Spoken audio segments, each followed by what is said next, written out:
avec Mathieu Voller. Samia, c'est tout sauf une anti-vax. En 2021, elle va se faire vacciner sans aucune hésitation.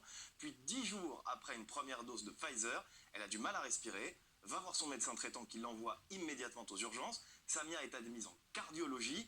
Elle reste une semaine en soins intensifs, souffre d'une myocardite, va en enchaîner 3 en l'espace de 2 ans et elle vit encore tous les jours sous la menace d'une rechute. J'ai dû tout arrêter du jour au lendemain. J'ai plus été à l'école, j'ai plus été au travail, j'étais en alternance donc en master. Tout ce qui me passionnait, j'ai dû arrêter. J'ai arrêté les voyages, j'ai arrêté de conduire. Je peux pas marcher longtemps, j'ai des vertiges, j'arrive pas à monter les marches. J'ai peur de dormir, j'ai peur que mon cœur s'arrête lorsque je dors. Je serai plus jamais une personne normale. À quel moment le lien a été fait entre ces myocardites à répétition et le vaccin?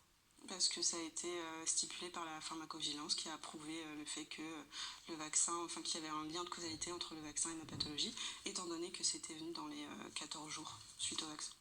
Myocardite à répétition dans un contexte post-vaccinal Covid, donc vaccin du Covid. Ouais. Donc il n'y a pas l'ombre d'un doute. Non. On m'a pris des années de ma vie, on m'a pris ma santé, on m'a pris mes études, on m'a pris mon travail, on m'a tout pris. Donc j'attends réparation. Pour demander réparation, Samia est épaulée par un avocat spécialiste des dossiers médicaux, Maître Houdin, qui avait notamment défendu des victimes du Mediator face au laboratoire Servier. Il accompagne aujourd'hui une quinzaine de patients qui ont subi des effets secondaires du vaccin. Un dossier va être déposé devant l'organisme d'indemnisation des accidents médicaux, mais si le dédommagement proposé n'est pas à la hauteur, Samia n'exclut pas de mettre en cause l'État devant le tribunal administratif.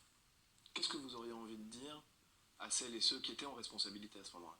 De prévenir, tout simplement.